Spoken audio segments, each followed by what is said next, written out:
Bonjour, nous continuons le cours Comprendre les microcontrôleurs. Nous n'avons pas encore beaucoup parlé de microcontrôleurs, mais cette fois nous allons enfin toucher un tout petit peu aux microcontrôleurs sans encore en parler avec beaucoup de détails. Dans ce module, nous allons parler de système séquentiel. Nous parlerons en particulier de comment représenter un système séquentiel par un graphe d'état. Nous regarderons aussi comment réaliser, comment synthétiser une machine d'état pour un système séquentiel. Et finalement, on montrera que la solution la plus simple, c'est peut-être justement d'utiliser un microcontrôleur. On avait vu précédemment ce qu'est un système logique, avec ses entrées, avec ses sorties, et la description avec une table de vérité pour autant qu'il s'agisse d'un système combinatoire, et on va justement voir des systèmes qui ne sont pas combinatoires aujourd'hui. Pour vous convaincre que tous les systèmes ne sont pas combinatoires, je vous propose un exemple. En plus, cet exemple, nous allons l'utiliser durant tout le cours, enfin à plusieurs occasions, en tout cas nous aurons l'occasion d'en reparler. Alors j'essaie de vous expliquer un petit peu de quoi il s'agit. C'est un système de perceuse. On a des pièces qui doivent être percées au moyen d'une mèche, ici le moteur qui fait tourner la mèche, et lors d'une utilisation manuelle, l'ouvrier devait placer la pièce au bon endroit, la fixer, et ensuite faire descendre la perceuse à une certaine vitesse jusqu'en bas, puis ensuite remonter pour dégager la mèche. On souhaite automatiser ce processus et alors on va rajouter à notre dispositif ici un petit bouton Start qui va permettre de démarrer, de lancer le percement au moment où la pièce aura été fixée. Et donc je rappelle le scénario, la perceuse doit descendre jusqu'en bas, puis doit remonter jusqu'en haut et s'arrêter. Première question qu'on pourrait se poser, le système qui commande le moteur vertical, quelles sont ses entrées, quelles sont ses sorties? Pour le moment, combien d'entrées a-t-il, combien de sorties a-t-il? Alors, la réponse, effectivement, est que le système a 3 entrées et 2 sorties. Je vais vous l'expliquer. Quelles sont les entrées dont on a besoin? Tout le monde pense qu'il y a effectivement une entrée qui s'appelle Start. Ça n'est pas trop difficile à trouver. Y a-t-il d'autres entrées? Oui, il y a d'autres entrées. Une entrée qui s'appelle Bas, qui correspond au fait que j'ai dit que quand la perceuse était arrivée en bas, il fallait remonter. Donc il faut bien un système de détection qui donne l'information lorsqu'on est arrivé en bas. Il s'agit en l'occurrence d'un interrupteur de fin de course qui donne cette information. Et de la même manière, on a un signal qui note qu'on est arrivé en haut. En ce qui concerne les sorties, le moteur qui se trouve ici, c'est lui qui va permettre de faire descendre et de faire monter le dispositif. Il y a un seul moteur, mais il y a besoin de 2 valeurs pour le commander. Pourquoi? Eh bien parce que ce moteur en fait a 3 modes de fonctionnement. À certains moments, il est arrêté, à certains moments, il tourne dans un sens qui correspond à la descente, et à un autre moment, il tourne dans l'autre sens, et donc ces 3 modes de fonctionnement du moteur doivent être représentés par au minimum 2 sorties. Par exemple, une sortie qui s'appellerait avance et une sortie qui s'appellerait recul. Donc nous avons notre système avec les 3 entrées, avec les 2 sorties. Tentons naïvement de voir si une table de vérité va nous permettre de le décrire. Prenons la première ligne de la table de vérité. Nous avons Start qui est à 0, haut qui est à 0, bas qui est à 0. Le fait que Start soit à 0 signifie que l'ouvrier n'est pas en train de presser sur le bouton Start. Le fait qu'on soit ni en haut ni en bas laisse entendre que la perceuse est quelque part au milieu, et d'après le fonctionnement que j'ai décrit tout à l'heure, si elle est au milieu, c'est qu'elle est par exemple en train de descendre. Alors effectivement, on pourrait mettre ici une valeur 1 suivie d'un 0 qui correspondrait au fait que le moteur avance. Mais évidemment, ce serait aussi possible d'être dans la situation où alors on est en train de monter, c'est-à-dire qu'on est à 1 pour le recul et à 0 pour l'avance. Donc pour cette seule ligne, on a deux valeurs différentes de sortie. Donc le système n'est pas un système combinatoire et en quelque sorte, on peut tirer un trait sur la table de vérité. Elle n'est pas utile dans ce cas-là.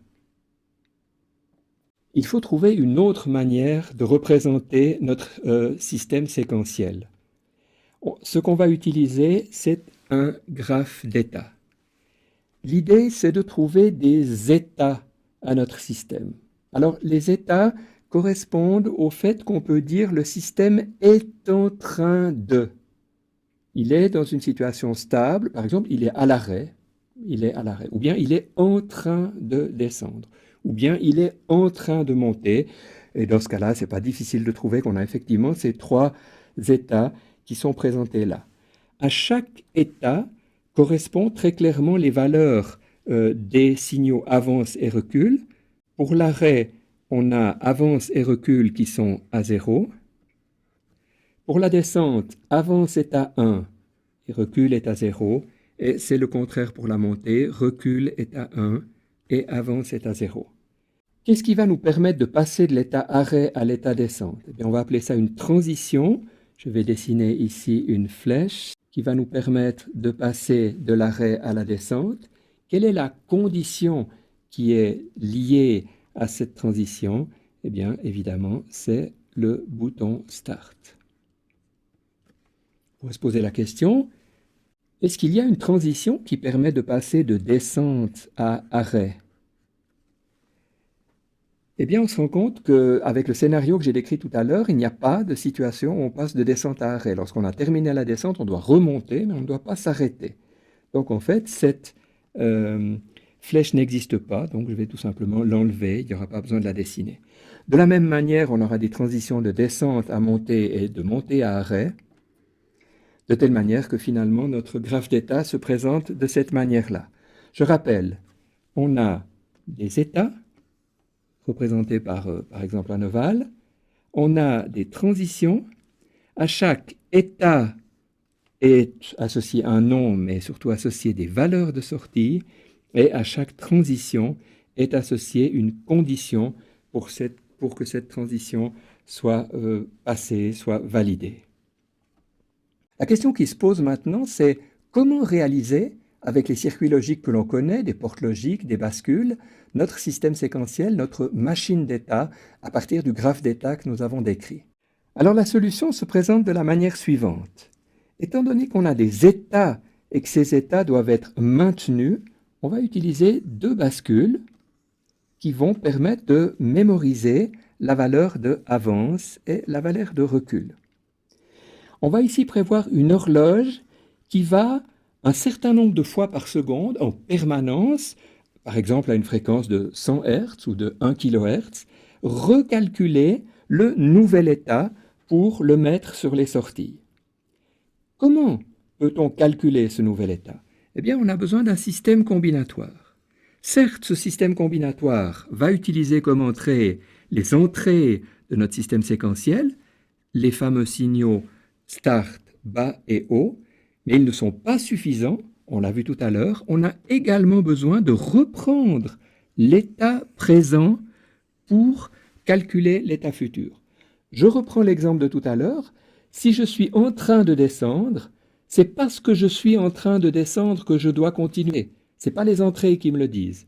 Et si j'étais au contraire dans la même situation avec start, bas et haut qui sont à 0, mais que je suis dans l'état de monter, je dois continuer à monter. Donc l'état présent est réutilisé pour calculer l'état futur.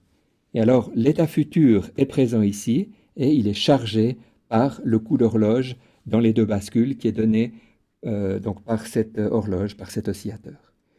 À noter que ces deux bascules ont la même horloge et on parle dans ce cas-là de système séquentiel synchrone. C'est le terme technique qui est utilisé. Il faut maintenant réaliser le système combinatoire, qui est donc un sous-ensemble de notre système séquentiel. Il a 5 entrées. Oh là là, ça signifie qu'il a 32 lignes, puisque le nombre de combinaisons possibles de 5 entrées, c'est 2 à la puissance 5, c'est-à-dire 32. Ah, visiblement, je ne vais pas avoir la place sur mon tableau ici. Je vous avais dit toutefois que lorsqu'on parlait de tables de vérité, on n'était pas du tout obligé de les faire dans l'ordre binaire traditionnel. Et en fait, dans ce cas-là, ce que je vais faire, c'est que je vais tenter de parcourir mon graphe d'état en mettant les valeurs, et on va voir que les choses vont se passer relativement bien. Je commence par me dire, je suis dans l'état arrêt avec recul et avance qui sont à 0. Quel est ou quels sont les états futurs possibles de cet état arrêt? Eh bien, en fait, il y a 2 cas. Il y a le cas où on va rester à l'arrêt et le cas où, au contraire, on va passer à la descente. Vous êtes d'accord que ici, ça représente l'arrêt dans les 2 cas. Ici, je reste à l'arrêt. Ici, je passe à la descente. J'ai les mêmes valeurs qu'ici. Qu'est-ce qui va permettre maintenant de savoir si on doit rester à l'arrêt ou au contraire passer à la descente? Eh bien, c'est tout naturellement le bouton Start. Lorsqu'il est à 0, on reste à l'arrêt. Lorsqu'il est à 1, on va passer à la descente. Et au fond, peu importe les valeurs de haut ou de bas dans ce cas-là. Et vous voyez que cette manière, au fond, de noter, ici avec ces X, cette ligne représente en fait 4 lignes de la table de vérité, puisqu'on a les combinaisons avec 0, 0, 0, 1, 1, 0 et 1, 1. Et la même chose pour la ligne suivante. Alors on peut maintenant continuer notre parcours de notre graphe. Je vais voir ce qui se passe lorsque je suis à l'état descente. Et de nouveau, il y a 2 cas possibles. Le cas où je continue à descendre et le cas où je vais au contraire passer à la montée. Et qu'est-ce qui va déterminer si on reste à la descente ou si on passe à la montée? Eh bien, c'est tout naturellement le fait que bas soit atteint ou qu'il ne soit pas atteint. Et de nouveau, on ne s'inquiète pas des valeurs de start et de haut pour ce choix de l'état futur. Et finalement, je peux terminer maintenant mon parcours en prenant le cas où je suis cette fois à la montée, les 2 cas où je suis à la montée. Je peux rester à la montée ou au contraire, je peux passer à l'arrêt. Et cette fois, c'est l'état du haut qui va influencer l'état futur. Et les boutons Start, les valeurs de bas ne sont pas importantes. J'ai terminé le parcours de mon graphe d'état. Je n'ai pas terminé ma table de vérité. Je vous avais en fait dit qu'il était indispensable que tous les cas soient prévus dans la table de vérité. Donc je dois encore signaler ce cas-là, quelles que soient les valeurs de haut, de bas et de start. Quand j'ai cette valeur à 1 pour avance et 1 pour recul, c'est un état qui n'est pas prévu. Par conséquent, ça semble être une erreur technique en quelque sorte. Par exemple, lorsqu'on alimente notre montage, on pourrait tomber par hasard dans cet état-là. Et évidemment, dans ce cas-là, il faut rapidement revenir à l'état neutre du système qui est l'état arrêt. Et cette fois, j'ai une table de vérité qui est complète. J'ai ici 4 lignes, 4 lignes, 4 lignes, 4 lignes, 4 lignes, 4 lignes, 8 lignes. J'ai donc bien en tout mes 32 lignes de ma table de vérité. Ça va être relativement simple maintenant, à partir de cette table de vérité, de trouver la formule logique avec les expressions de l'algèbre de Boole. C'est exactement ce qu'on avait fait dans les systèmes combinatoires. Par exemple, ce 1 ici correspond au fait que bas est à 1, recul est à 0, avance est à 1. Donc bas, recul barre, avance. Pour un autre exemple, ce 1-là correspond au fait que bas est à 0, recul est à 0, avance est à 1, bas, barre, recul, barre, avance. et donc les et logiques ici pour regrouper chaque fois les deux termes. J'ai donc ma formule définitive. C'est alors facile maintenant d'avoir le schéma qu'on va pouvoir dessiner avec des portes OU et avec des portes et. Alors voilà donc le schéma logique que nous avons dessiné tout à l'heure.